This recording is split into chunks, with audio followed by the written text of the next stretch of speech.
Hello மக்களே, Sindhu Bhairavi next week எப்படியும் சிந்து ஹோட்டலில் சாப்பிட்றதுக்காக போகிறாங்க. சிந்துவும் சிவாவும் அங்கே சாப்பிட்டுட்டு சிந்து இருந்துட்டு, டாக்டர் என்ன டாக்டர் இது சாப்பாடு கொஞ்சம் கூட நல்லாவே இல்லை அப்படின்றாங்க.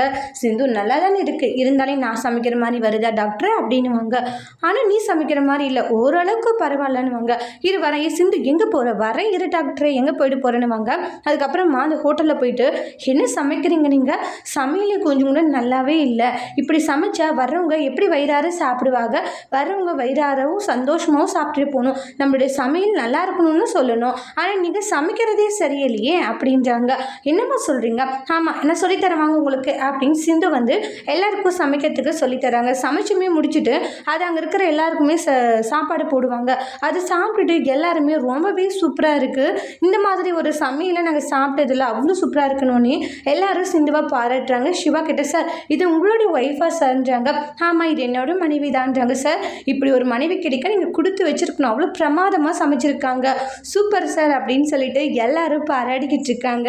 அந்த அளவுக்கு சந்தோஷப்பட்டுக்கிட்டு இருக்காங்க நம்மளுடைய சிவா இருந்துட்டு. உண்மையிலே மேடம் உங்களுடைய சமையல் அடிச்சுக்க ஆளே இல்லை, அவ்வளோ சூப்பராக இருக்குன்ட்டு எல்லாம் பாராட்டவும் சிந்துக்கிட்ட என்ன சிந்துன்றாங்க. டாக்டர் இப்போ பார்த்தியா நான் பண்ண ஒரு வேலையால் எல்லாரும் சந்தோஷமாக சாப்பிட்றாங்க இல்லையா, அதுதான் எனக்கு வேணும் அப்படின்றாங்க. சிந்துவை நினச்சி ரொம்ப பெருமைப்படுறாங்க சிவா. அதோட இந்த ப்ரோமோவை முடிச்சிருக்காங்க.